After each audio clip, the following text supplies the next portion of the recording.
Hello, everybody. This is episode 23 of A Minute with Mud. Only a few more episodes left.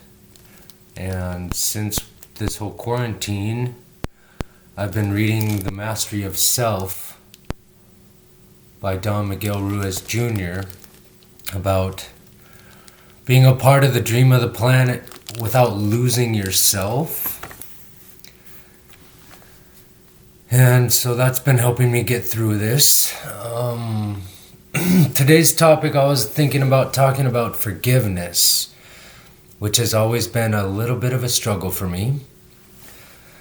Being that I've held a lot of grudges before and haven't quite really understood how to forgive. When I first, right before my coma, the year before my coma, when I left my ex-wife, and how connected we were for 10 years since we were our firsts through everything. Young and dumb, I suppose. But I had to learn how to forgive. And so withforgiveness.com was my first experience with it. And it helped out a whole lot. There was teleconferences and things. But I don't know, on the few pointers of forgiveness is there's no real forgiveness without facing the pain, without feeling the hurt. You can't just box it up and set it aside. Brene Brown does a really well job speaking about forgiveness and how imagine if they were just doing the best that they could at the time. And how would you look at them that way?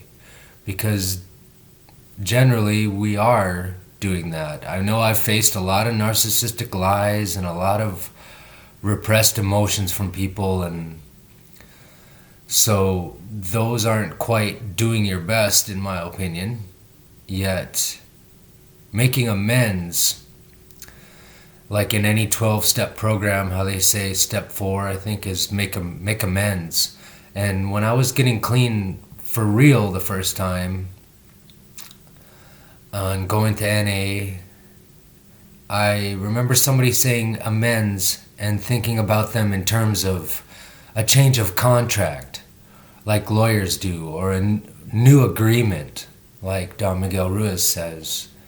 Instead of a punishment or a fear of being ostracized or hurt, shamed because of the things you've done, but more of an amends, more like, I'm sorry for what I did, and this is what I'm going to do better, or I'm not going to do that again, and follow through with that. Because on the topic of grudges, Tool has a song called The Grudge, and it's kind of interesting how some of the music they did years ago are pretty relevant right now.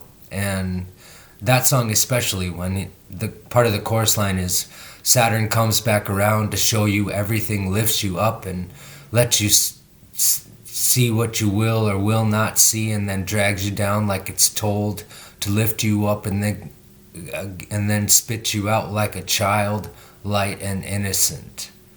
Saturn comes back around. And Saturn only comes back around every 30-some years. And it's happening right now.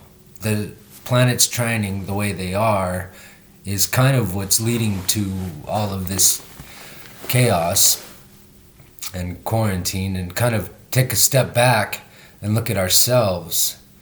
And so I felt like, there's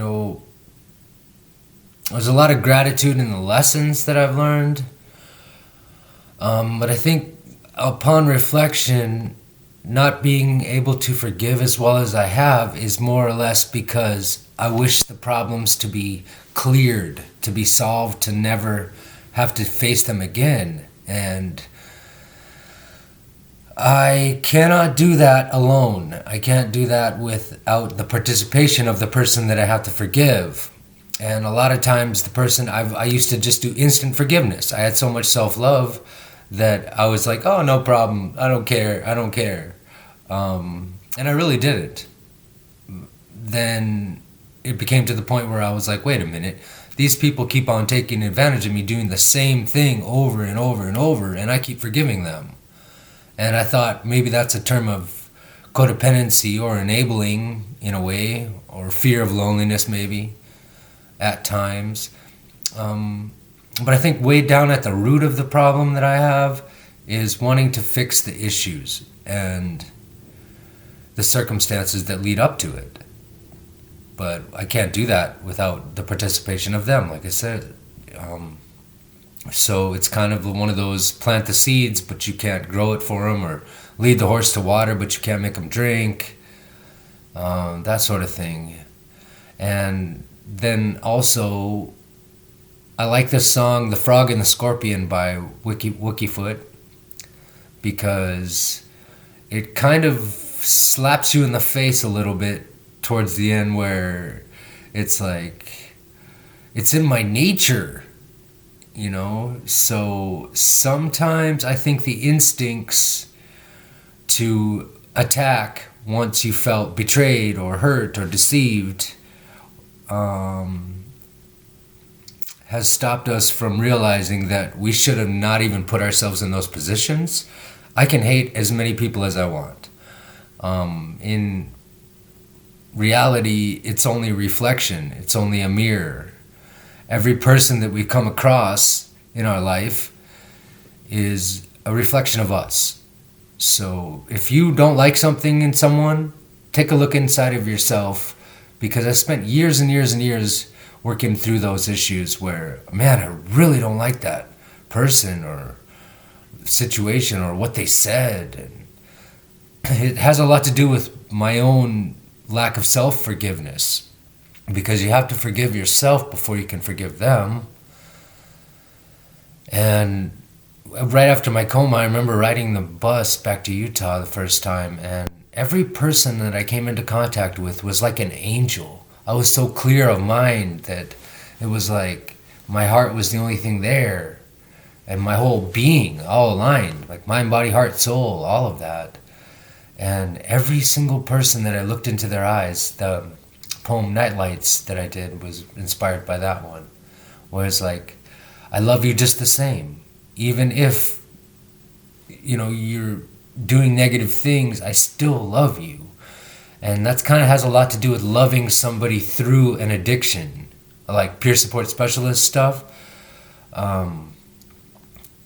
or family members, Al-Anon kind of stuff, where you know they're struggling and you have empathy for them, maybe a little bit of sympathy, but enabling them, same with kids, children, you have to let them go through the pain. And if they can't sit, you can help them sit with the pain and it'll clear. It's like Christine Marie Sheldon with Lover Above, how she was talking one time about how whenever she gets upset, she likes to increase the upset. Like if she got angry, she liked to increase the anger, just so that the next time it shows up, it won't affect her as much. That's like with Holosync, with the brainwave programs that they have, and the Awakening Prologue, and how it stresses your stress threshold. Stresses your stress threshold to where the next time, or if anything like that happens again, you'll be much more able to deal with it. Same with like having confidence, because you've been through those things. So I know it's been difficult. I've gotten a couple of text messages and reactions from people that I didn't even do anything. But then upon looking at them, I was like, man, I used to be that way. I used to be irritated and upset and a little bit self-centered, to where I was like, man, I hate you because you're not making me feel any better.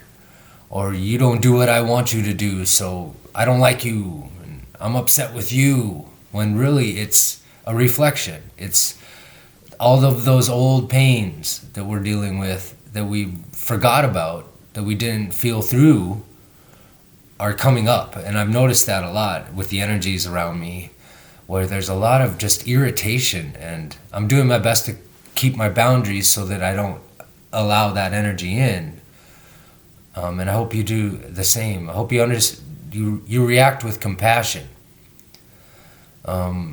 Responsibility and reaction. So you have a chance, an opportunity to react differently, to respond differently. So if you've been doing the same thing over and over and it doesn't work for you, then you have to try something different.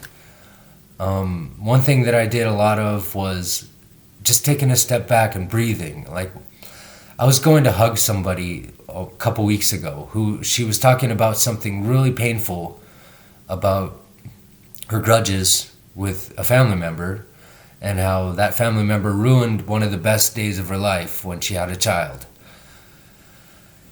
And the family member had autism and things like that. But the root of the issue is not being able to forgive them.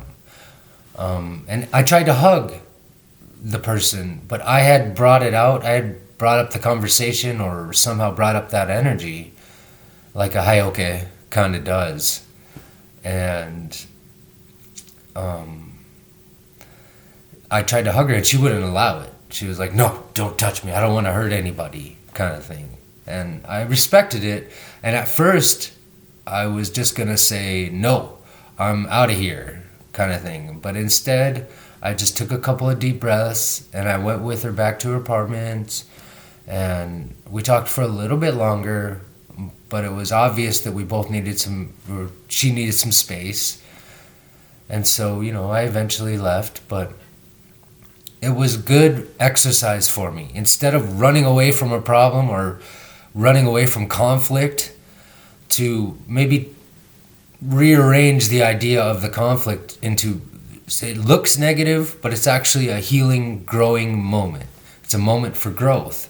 So all of these issues, especially with children, children don't understand at all. And we think they should, like, shooting on them kind of thing. And it's not that way.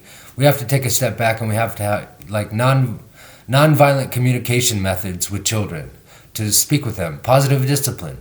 Like, well, what's going on? Well, tell me about it. And just listen. I had a lot of hard times listening to others, because I was always talking and trying to grow in a grandiose kind of way. But there's a slight regrets that I wish I would have listened a lot more to certain people when they were opening up to me, and they wanted to open up to me because they knew I understood. A lot of people, they'll tell me their whole life stories, and as long as I listen, and just listening, like, that's a main problem between male and females, is a lot of, I don't know if the shift is happening. It's already happened. Like, masculine and femininity, we all have that inside of us. We each do. Some's more than the other. But on the masculine level, listening has been an issue in the general population.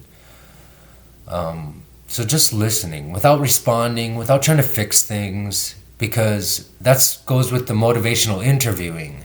When you're listening and asking the right questions, they solve their own problems instead of telling them what to do. And that's one thing that I really got out of the peer support specialist training. So, when there's a hard issues, hard things to deal with, take a step back and listen, react differently than you normally do. I know, like the hot temper kind of thing, the grenade personality, where if something upsets you, it's like, boom. Well, instead of doing that, maybe take a step back, maybe feel the pain, feel through it, cry if you have to. And then maybe next time, or if there is a next time, you'll be able to handle it a little bit more wiser, because instant reactions like that, and instant gratification, like, kids want it now. And if they don't get it, they're going to throw a temper tantrum kind of thing. And a lot of parents, they'll just give it to them. They call them helicopter parents. They'll just give it to them, or they'll give them whatever they want so they don't have to deal with it. But that's not teaching the kid anything. That's not teaching them emotional resilience at all. So instead, sometimes you'll just have to sit with them through the temper tantrum. Just Are you okay now? And then talk about it Power off. after. Because if you don't talk about it with them, they're not going to be able to understand. When you snap at your children, please, please, please be sure to apologize for it afterwards. It's not their fault. It's nobody's fault. It's a circumstantial issue. So you can lead by example in that way. And letting go has a lot to do with being in the moment, being in the present moment, being in flow state. When you're in flow state, like the extreme sports people, they don't have time to think about things. They don't have time to get scared and afraid. They better do that movement or they're gonna get hurt. And so when you're actually working really hard on something and your kid comes to you or something interrupts you, please be sure to be patient and kind with them. Put down what you're doing just for a moment. I know a lot of times with me, and especially the place I live, I had a few conversations with some of the residents, and I don't like talking about the things that they talk about. I don't like talking to many people, actually, because the intellectual stimulation isn't really there. It's more like I'm a sounding board or somebody to talk to, and I'm doing my best to heal myself and to heal others by creating this big dream of Planet Perfect Days. So instead of overreacting, take a step back, take a deep breath and find out if it's important, but always be sure to let them know that it isn't about them, especially. One of the residents that I've been really good friends with, and he was really upset with me because I was sleeping, listening to meditation and sleeping, trying to kind of just let all this pass a little bit. I'm still working, doing these videos every day. But he was like, it looks like the shoe's on the other foot, and like, this is not what friendship is. And he's going to be 60-something, so it's like, maybe the old paradigm of what friendship used to mean changed a whole lot compared to now. And it has a lot to do with loving yourself. When you love yourself, you're not going to need anybody else. If you love somebody and you want them, like you really want them, please text me back and all these kind of things, you're actually distancing yourself from what you want. Like Rumi has said, what you seek is seeking you. So detach and it'll come to you. That's kind of the energies that I've worked with. And a lot of times I'll think about something, and then I'll just stop thinking about it, like let it go, and then it'll show up. And so those are just a few of the tips that I have on forgiveness. But forgiveness is going to be a major